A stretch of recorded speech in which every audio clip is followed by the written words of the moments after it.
Hello and welcome to a new lesson in news literacy. This time we're going to expand on the V in VIA, that is verification. As we've seen, verification is, along with independence and accountability, one of the essential ingredients of reliable news. Credible, professional journalists make every effort to confirm the truth or accuracy of what they're reporting. That's what verification is all about. To verify who was involved, where and when the events took place, and exactly what happened. A news report is only as good as the evidence and sources in it. So let's dive in. You may remember this story from a couple years ago. On January 29th, 2017, at least one gunman opened fire at a Quebec mosque, killing 6 people and wounding several others. Authorities arrested 2 suspects. When news breaks, as in a story like this, there may be panic, chaos, confusion, and a lot of unknown information that people are eager to get. So we have to be extra cautious about the information we learn when news breaks. As journalists and others were hunting for facts about the mosque shooting, a tweet went out from the account Reuters Newsbreak. This Twitter account claimed that the 2 men pictured here, identified as white supremacists, were suspects in the mosque shooting. The Daily Beast, a news website, reported that the 2 men identified in the tweet were suspects. And this story cited the Reuters tweet that we just saw. That was their source for the information naming these 2 suspects. The problem was, it was a hoax account. It's what we call imposter content. So the Daily Beast deleted the false information and issued a correction. They had made a mistake. Remember, from our discussion of verification, independence, and accountability, corrections are an example of accountability. This is the news outlet taking responsibility for its mistakes. Turns out that this man was the attacker, Alexander Bissonnette. Authorities know he was the attacker because he called 911 and turned himself in. He is a racist white supremacist. The other person who was taken into custody was a witness, it turns out, and was released. So something went wrong here, and it's a symptom of our digital age. Here's that tweet again. Can you spot the warning signs that the Daily Beast missed? Do you see evidence that this is an imposter account? So what are those warning signs that you see? You may notice, for instance, that Reuters is spelled wrong. The S at the end of the name is missing. You may notice other misspellings. News is spelled wrong. Break is misspelled. Now, anyone can make a mistake, but I'd hope that a legitimate news outlet would notice that 3 words in its name are misspelled.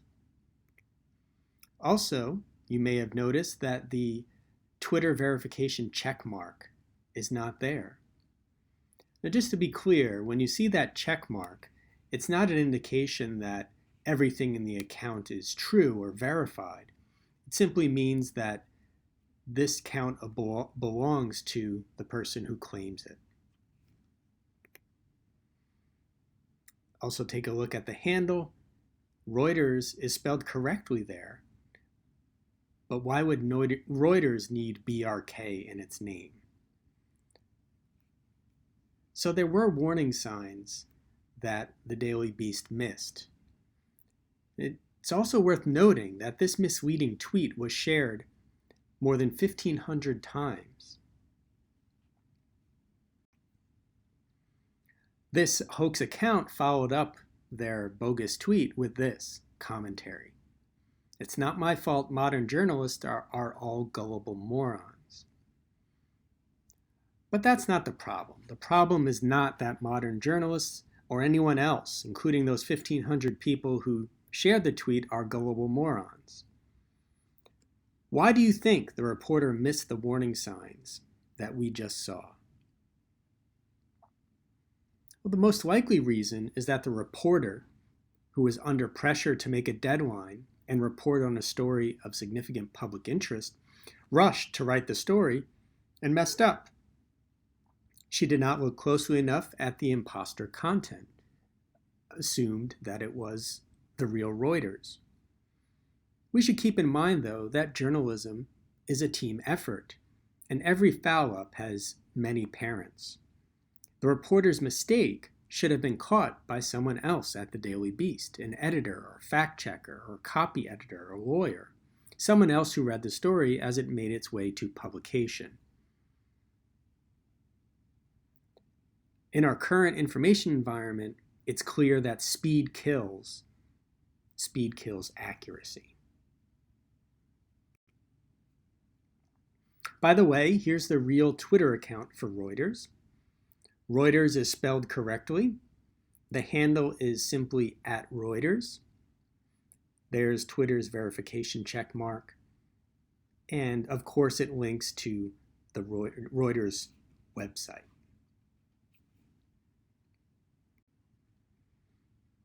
So with that example in mind, we're going to focus on these three topics in today's lesson. First, we'll focus on journalistic truth. What is it? How do we define it? And how do you know when you've found it? Clearly, that initial Daily Beast report, which was based on a fake tweet, that did not achieve journalistic truth. But did they get there eventually? That's something we'll explore. Essential to establishing journalistic truth is the collection of evidence. Journalistic truth is based on evidence. But how do we weigh the value of different kinds of evidence? Well, today we'll distinguish between two general kinds: direct evidence and indirect evidence. Direct is preferred and more compelling. And then third, what happens when the verification process fails? What causes those failures? Well, with the Daily Beast, it seemed to have been that the reporter was rushing to get the story and didn't pay close enough attention to a piece of evidence. And what are the consequences when that process breaks down and a story inadvertently misleads the audience? This is what we'll focus on today. So to start off, what is journalistic truth? Keep in mind that we're not talking about capital T truth, a theological or philosophical truth. In news stories, we're looking for a truth that describes the world as it is, what really happened.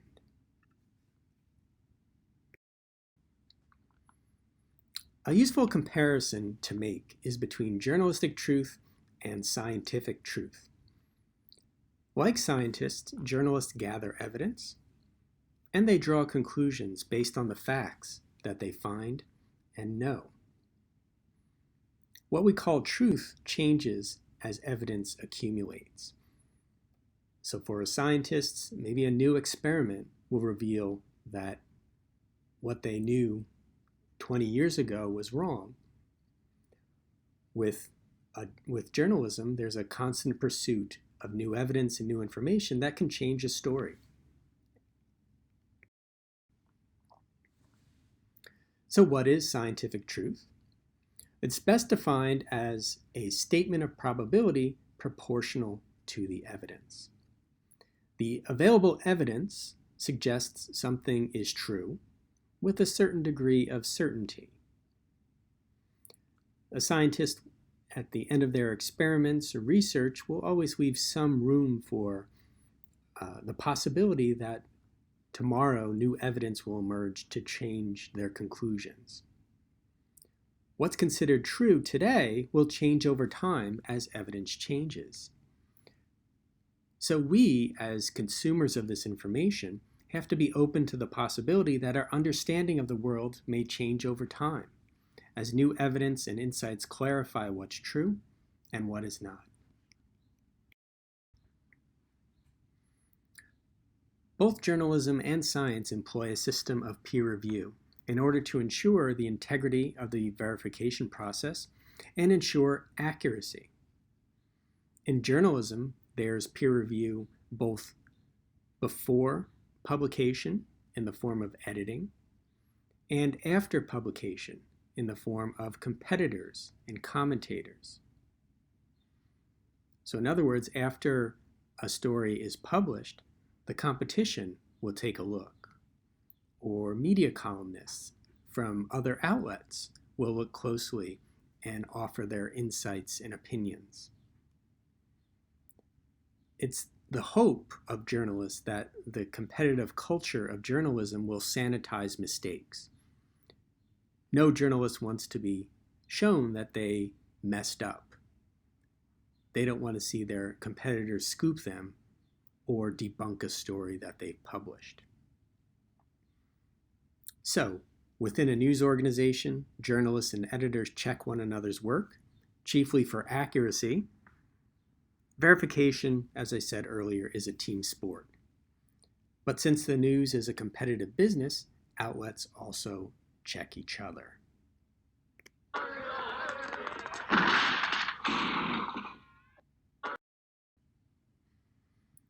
Bob Woodward and Carl Bernstein, the famous Watergate investigative reporters, take a pragmatic view of journalistic truth. Journalistic truth, they said when speaking at Stony Brook University, is, quote, the best obtainable version of the truth. So the journalist, under deadline, can only go on the available evidence and provide the best obtainable version of the truth. Tomorrow, there's the hope that a better obtainable version will be available. So all of that is to say that journalistic truth is provisional. It may change over time. Today's evidence may be trumped by tomorrow's discoveries. Today's best obtainable version of the truth may differ from tomorrow's best obtainable version of the truth, depending on what evidence is available. It's our hope that we move closer to understanding, closer to truth, as time passes. Because journalistic truth is provisional, the news outlet NPR adds this note at the bottom of breaking news stories. This is a developing story. Some details reported by the media will later turn out to be wrong. We will focus on reports from police officials and other authorities, credible news outlets, and reporters who are at the scene. We will update as the situation develops. Think of a recent story that has gone through a number of twists and turns, like the case of Jussie Smollett. Some stories, like this one, have required frequent updates. Updates, in fact, that completely changed our understanding of what happened. So Jussie Smollett was an actor on the TV show Empire. He claimed that he was attacked by MAGA hat-wearing thugs in Chicago. But the story took many twists and turns from there. So there's the first report on this in the New York Times. Jussie Smollett, star of Empire, attacked in what police call a possible hate crime. Then the Times follows up with a report on the police investigation, which focuses on two men seen near Smollett in a street video. One of the two men who was brought in for questioning had appeared with Smollett on the show Empire, police say. Those two men who had been captured on video, they were brought in and later released by the police. Now the news takes a dramatic turn. The police are seeking an interview with Smollett himself after questioning those two men in the video who were brothers, one of whom had been Smollett's co-star on Empire. And what happens next? Smollett is arrested, accused by the Chicago PD of faking his own assault. Quite a twist. This story started with Smollett claiming he'd been attacked. Now he's being charged with a crime. Where's the story go from here? The charges against him were dropped. And a lot of people had opinions on that decision by the district attorney. The mayor, the police were outraged, as were others. And that's not the end of the story. A special prosecutor is looking into the investigation and the decision to drop the charges against Smollett. So this is an ongoing story that the news media has covered as it's developed, tracking the many twists and turns. This is why we should follow the news closely and keep up with it, because a story can do a 180 over time. Some stories take longer to develop. Many of you probably learned about Emmett Till in your social studies and history classes. Till was a young African-American boy from Chicago who was murdered in 1955 while visiting family in Mississippi. For many years, we were told that Till had flirted with and acted aggressively toward a white woman, and that behavior led to his lynching. But recently, the woman who accused him of inappropriate behavior has admitted that Till did no such thing. Of course, regardless of what Till did, he did not deserve his tragic and untimely fate. As a result of this new information, the case was reopened. The U.S. Justice Department said it was reopening its investigation into Till's murder 63 years after it occurred. So some stories are long in developing. Some, like the Jussie Smollett story, take dramatic twists within a matter of weeks or months. And so the takeaway is that for us as news consumers, there's a greater burden on us to keep up with the story because news comes at us so fast. Follow the story over time, especially breaking news when there's a lot of unverified information out there and the story is developing. If we want to make the best judgments, if we want to make informed decisions, if we want to find actionable, reliable information, we want to find the most up-to-date news that's out there. So now let's dig into verification, a concept we explored a bit in the previous lesson. So to refresh your memory, we define verification as a process that establishes or confirms the accuracy or truth of something. News organizations hire editors and researchers to check information and assure that reports are factual and fair to the evidence. Let's look at a case in point, one that shows us verification at work and why it matters. In this short video you'll see the difference between an incomplete verification process that leads to a misleading story and a thorough verification process that leads to the truth. Behold Penelope, the pregnant tarantula.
So if we want to get to the truth of a story and evaluate whether a news report lives up to the standards of journalistic truth, we have to ask a few questions.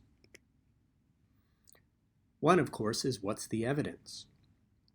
And is it sound evidence? Is it reliable evidence? Is it relevant to the story? Did the reporter open the freezer?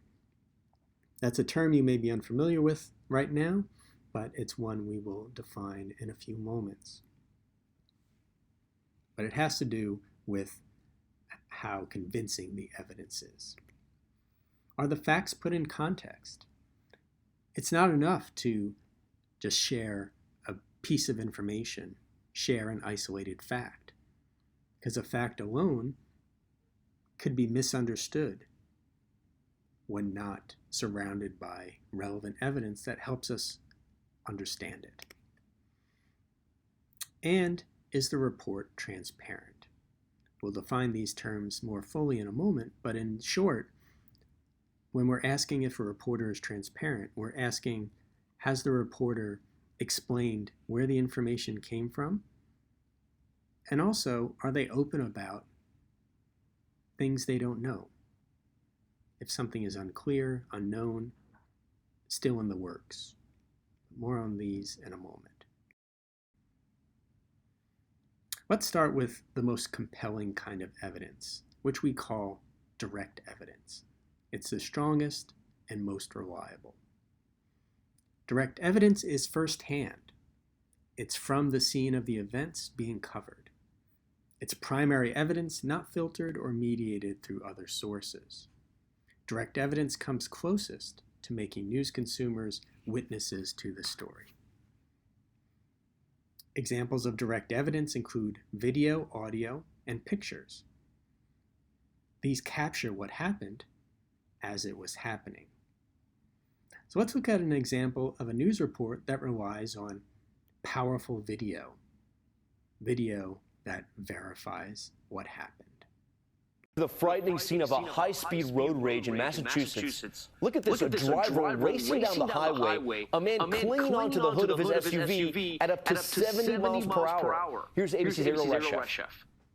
Tonight, that shocking cell phone video of a dangerous road rage incident on a packed Massachusetts turnpike. A white SUV reaching speeds of up to 70 miles an hour with a man dangling from the hood. I thought he was going to run over me. The driver, 37-year-old Mike Fitzgerald, at times appearing to hit the gas. I just tell him, stop the car, and he wouldn't stop. Horrified onlookers trying to flag him down. The car traveling nearly 3 miles as 65-year-old Richard Komrowski clings to the gap by the windshield. Watch as the husband of the woman capturing this cell phone video gets out of their vehicle, trying to intervene. Another man walking into frame, wielding a gun, ordering Fitzgerald out of the driver's seat just as officers arrive. Police say the heart-stopping ordeal stemmed from a minor sideswipe, spiraling out of control after a verbal altercation. Komrowski jumping on the front of the car as Fitzgerald drives off. Both men arrested at the scene.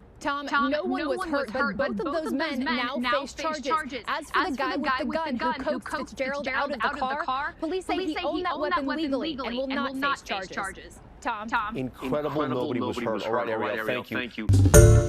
Hi, everyone. George Stephanopoulos here. Thanks for checking out the ABC News YouTube channel. If you'd like to get more videos, show highlights, and watch live event coverage, click on the right over here to subscribe to our channel. And don't forget to download the ABC News app for breaking news alerts. Thanks for watching. So in addition to video, audio, and photos, which can capture events as they happen, documents and records are also strong evidence. Think of birth certificates, tax returns, court transcripts, arrest warrants, emails. These provide a real-time record of occurrences. Let's take a look at another story.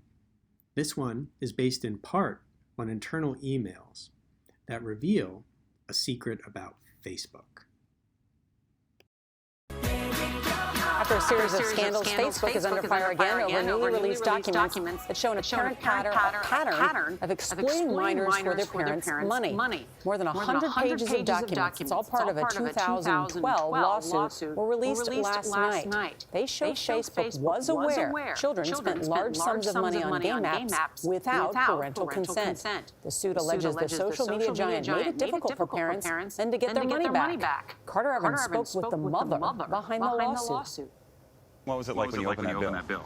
It was very shocking. Glynis Bohannon let her 12-year-old son use her credit card to play the game Ninja Saga on Facebook. But that initial charge of $19.95 mushroomed into nearly $1,000. I wanted to know what my son was doing because I had told him I was only a one-time transaction. Like, I'm not using your card. What he didn't realize was that Facebook had stored his mom's credit card and was charging him as he played the game. I said, show me what you're doing. So there was a stack of coins, and it would get low, and it would blink at him, and he would hit it, and it'd go brrrr, and the coins would shoot up again. And that's how it was charging your card? And nothing. No symbol of my Visa card, no symbol 1995 with the dollar symbol, nothing. Just like he had told me. This practice was widespread, according to newly released court documents. It was known at Facebook as friendly fraud, meaning a minor was using an app on a parent's or grandparent's account. Bohannon filed a lawsuit after finding it impossible to reach Facebook for a refund. The case ultimately grew into a class action. Her attorney, John Parker. Did they know this was catching up kids in a net here? There's no way that they didn't know that these transactions were originating from Facebook accounts that were assigned to minors. Newly released internal emails filed in court showed that in 2012, Facebook analyzed refund requests on another game, Angry Birds, and found that more than 90% were because of friendly fraud. It says that in nearly all the cases, the parent didn't think the child would be allowed to buy anything without their password or authorization first. I think it was all driven by greed and money. One deposition shows Facebook employees were reluctant to reduce this friendly fraud because it would likely also reduce the company's overall revenue. According to court documents, the company calculated that between 2008 and 2014, minors under 18 made purchases on Facebook totaling more than $34 million. I thought that this could be a family's rent or the car payment or the grocery money, and that this was wrong. Bohannon's case was settled in 2016. In a statement, Facebook says, "We routinely examine our own practices, and in 2016 agreed to update our terms and provide dedicated resources for refund requests related to purchases made by minors on Facebook." What do you want people to know after all that you've been through with this? Just be very careful. It changed some of their practices, but initially when they went into buying and selling things on Facebook, they didn't have proper safe practices. For CBS This Morning, I'm Carter Evans.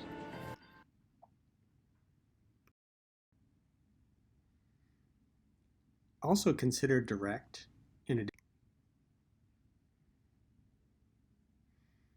Consider this example. Madison Marriage, reporter for the Financial Times, covered all of her bases with this story. You see the headline there, Men Only, inside the charity fundraiser where hostesses are put on show. So the Financial Times sent two people undercover, including the reporter Madison Marriage, to work as hostesses on the night. She applied and got a job as a hostess. Reporters also gained access to the dining hall and surrounding bars. And over the course of 6 hours, many of the hostesses were subjected to groping, lewd comments, and repeated requests to join diners in bedrooms elsewhere in the Dorchester Hotel, where the event took place. So the reporters here made themselves a witness to what occurred at the President's Club fundraiser. They also recorded audio and video and interviewed other witnesses. In the process, they exposed widespread sexual harassment at a men-only charitable event in London. That's the power of verification. When direct evidence isn't available, when there's no magic bullet that can prove or disprove something, sometimes reporters have to rely on indirect evidence. indirect, it's second-hand or third-hand or fourth-hand. It's not first-hand. It's one step removed from the happening being covered. It's at arm's length. So some examples are accounts from representatives, like a lawyer representing a client, a press secretary for a politician, a written press release from a corporation. Think about a lawyer, for example. When the lawyer says, "My client is innocent," they're not basing that on what they witnessed. They're basing that on what their client told them. Secondhand accounts. In other words, someone who is not a witness, wasn't at the scene, but heard about what happened from someone else. Testimony like that would not stand up in a court of law, and it's pretty weak evidence in a news report. Reconstructions of what happened, whether they're put in a computer or made in some other fashion, require and involve some kind of guesswork. Just think of, say, a computer model that tries to recreate where a plane went down. And even after using those models, they're often not able to locate the plane anyway, which is an indication that there's some guesswork thrown in. There's indirect evidence involved. Then the last kind is when somebody draws an inference from evidence. Now, the evidence may be there, but when someone draws an inference, that means they're drawing a conclusion that is questionable. So what's an example of an inference from evidence? Take a look at this headline: "Why Oreos are as addictive as cocaine to your brain." Well, what is that based on? Well, I'll tell you now, it is an inference. An inference from evidence is when we draw a conclusion from evidence, a conclusion that is debatable at best, that may or may not be true. So where's this headline come from? What supports it? Well, a small new study suggested the brain responds to Oreo cookies quite like it responds to actual drugs, at least if you're a rat. So there was a small study on rats, which concluded this, that in rats, Oreos have a similar effect on rat brains as cocaine does on rat brains. Yes, there's a lab somewhere where someone's giving cocaine and cookies to rats. But it's an inference to say that the same effect would occur in human beings. The rat study does not apply to people. The rat study happened, it's some evidence, probably weak evidence, but then the inference is making that jump to say that the same thing would happen in human beings. That's not what the evidence shows. It's an inference. There's no shortage of cautionary tales of the dangers of indirect evidence or incomplete evidence or relying on unreliable sources. One powerful one that serves as the origins of the term "open the freezer" occurred back in 2005. In 2005, the U.S. Gulf Coast was struck by Hurricane Katrina. Among the hardest hit spots was the city of New Orleans in Louisiana. As the hurricane struck, there was massive flooding. People were dispossessed. People left their homes, fled to safety. And many found their way to a convention center where they found safety. Also making his way to that convention center was Brian Thibodeau, a local reporter who was reporting on Hurricane Katrina and its impact. Among the people he interviewed were guards who were standing in front of a freezer at the convention center, and they told Thibodeau that inside that freezer were 30 to 40 dead bodies of people who'd been murdered in the breakdown of order that happened as a result of the hurricane. Brian Thibodeau put that in his story. It was a confusing time. Even the mayor and local officials were not clear on how many people had been killed or harmed by the hurricane. It turns out that that part of the report, dead bodies stacked in a freezer, was untrue. There were no bodies in that freezer. So what went wrong? Well, Thibodeau went back and tried to figure out what went wrong. He spoke to those guards again. It turns out they had not seen in the freezer themselves. Thibodeau had not looked in the freezer. So in other words, Thibodeau relied on indirect evidence. Those guards had heard from someone else who had heard from someone else that there were murdered people, the bodies of murdered people in that freezer. But no one had opened the freezer and seen the evidence for themselves, or in this case, the lack of evidence. So when you're asked, did a reporter open the freezer? You're being asked, did they get direct evidence? Did they find convincing evidence? Did they follow the story through to its conclusion?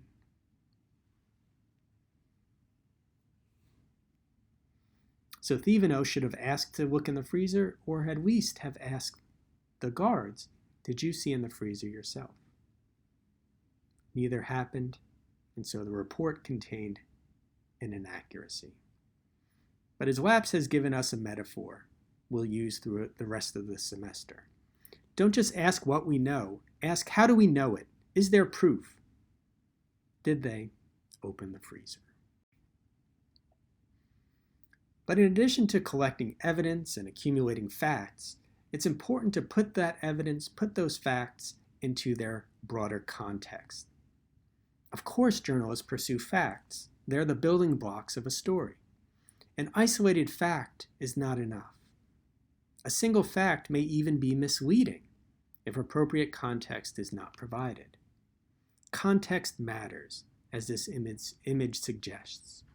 A slice of pizza looks far more appetizing on a plate in a restaurant instead of on a manhole cover in the street. So here's how we're defining context. Facts surrounding an event or development, details that put a story in perspective and explain its significance.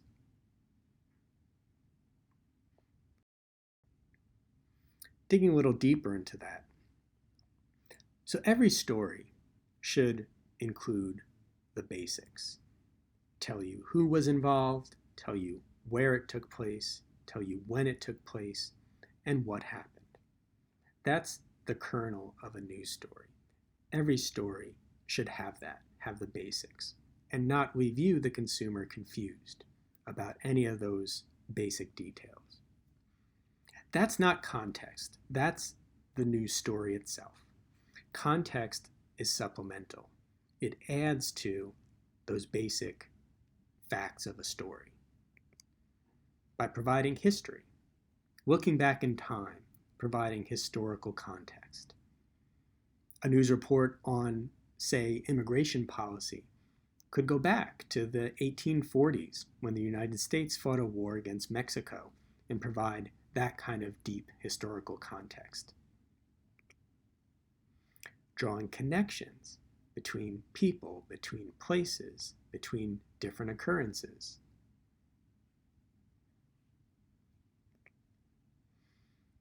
If looking back is context, so is looking ahead into the future. Now, you always want to be cautious with trying to make predictions. The same is true of journalists, that they should be very careful about what will happen or what's likely to happen. But when they do that in a responsible and well-supported way, they're providing context. And then comparisons. These help provide perspective, provide meaning to the story. For example, if you see a story that has the approval rating of President Trump, it has the number there. What does that number mean? In order to understand what that number means, why it's significant, you would want to know the approval rating of the previous president, of Barack Obama, at that point in his presidency, and the approval rating of the president prior to Obama, George W. Bush. What was his? What was the approval rating of President Bill Clinton and George H.W. Bush? Without that comparison, the number, the approval rating, has little meaning. So we can't determine, was that a good number? Is that a bad number? What does it say about the president's popularity? We won't know unless we have that context. Another example to think about. If you're on Long Island, I know some of you aren't, but if you are and you're a commuter, what would you think of this fact? This is all true. Nassau and Suffolk are 2 of New York's 62 counties. That's 3% of the counties, but 10% of all car thefts happen on Long Island. Does this alarm you? Does it make you worried that maybe you didn't lock your car securely enough? Is this enough information to go on? Are these statistics useful? Well, no. I would want to know more. I would want additional context. Maybe it's worth knowing that the car theft rate is actually highest in the western United States, almost a full third higher than the nation's average. And the car theft rate for the Northeast, where Long Island is located, is about half the U.S. average. And the car theft rate for Long Island, it's 1/3 the nation's average. And we should keep in mind that while Long Island accounts for about 15% of the state's population, it only sees about 1/10 of the car thefts. So car theft, actually, when put in context, is rare on Long Island, relative to almost anywhere else in the country. So context matters. The slice of pizza just went from the street to a plate. But it's not enough just to have facts and to understand them in context. We also want to know where the information came from, and also why important information may be missing. That's where transparency comes in. Right? You can see through this piggy bank and you see what's inside. This is a transparent piggy bank. That's what transparency means in reporting. You should be able to get a peek inside the story. The reporter pulling back the curtain. So how can you spot it? Transparency is found in a news story when reporters are open and honest about 2 things. How they know what they know. They give you insight into the gathering of information for a story, and also what they don't know and why. Now, why does it matter to include information that include comments on what they don't know, if they don't know it? Well, it's meant to, in part, anticipate your questions. They're trying to level with you and say, we thought interviewing this person was important, but they declined to comment. We're trying to verify this piece of the story, but we were unable to at the time of publication. And it's a promise that they'll continue to look. So transparency is about gaining your trust. Common examples of transparency that you'll see in reporting include could not be reached. A journalist tries to get in touch with a source, could not reach them, but they could not be reached, so they can't comment in the story. They're leveling with you, saying, we tried to follow this lead, but we could not reach this particular source. Maybe the source will comment in a follow-up story. The source requested anonymity because she feared losing her job. We'll talk a bit more about anonymous sources in the next lesson, but sometimes they're necessary. And when they are, the reporter should explain why the source is anonymous. so that you can judge whether it's a good reason. Losing a job, someone's life or safety, health are at stake, or the life, safety, and health of their families are at stake. Those seem like justifiable reasons. But even if it's not, they should explain why. That's part of being transparent. This too describes an effort to reach a family, reach a group of sources, but no one answered. But this example of transparency shows that they went a bit further than just trying to send an email or trying to reach someone by phone. Those things are easily ignored. They actually went to the home to try to contact these sources. Now, this list is by no means incomplete, but here's another example. The information could not be independently verified. You'll often see this statement in a news report that cites another news report from another outlet. Say, for example, NPR publishes a story, and they refer to some reporting by the New York Times. Now, ideally, the NPR would then try to confirm what the Times reported with the NPR's own sources and evidence. But if they're unable to do that by the time of publication, they would include a statement like this. The New York Times verified it through their verification process. We were unable to. This NPR disclaimer that we looked at earlier is a good example of transparency at work, telling you that this is a developing story, a story that they'll update as the situation develops. NPR, understanding the provisional nature of journalistic truth, has added this helpful example of transparency at the conclusion of breaking news stories to make it clear that you should follow the story as it evolves. What's all the fuss about? Why all this dedication to trying to verify? Or from your point of view, why does it matter to you as a news consumer whether the evidence measures up? Well, when the verification process fails, there can be consequences. Consequences for the news outlet, which suffers a loss of credibility and potentially subscribers. But often even worse, the subject of the story can face negative consequences.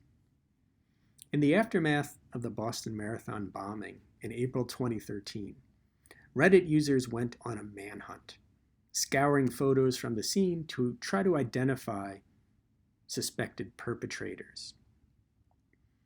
Run by someone with the username Oops777, a subreddit called Find Boston Bombers set out to harness the power of crowdsourcing to do what the police couldn't seem to do at the time: find the bombers. Using police descriptions of the people being sought, Reddit users settled on pictures of a young runner, then used Facebook and other facial recognition technologies to identify someone they thought was the suspect, Salah Barhoun. On April 18th, 3 days after the bombing, the New York Post, relying on Reddit, slapped Salhoun's picture on their cover, declaring him a suspect, one of the so-called, quote, bagmen. But when the surviving suspect was caught the next day, not only was Barhoun not the bomber, he had, in fact, never been a suspect. So he, perhaps forever, is associated with this awful, tragic terrorist attack through no fault of his own. He was just one of the many runners participating in the marathon. Now, he sued the New York Post, and they settled out of court for an undisclosed sum of money.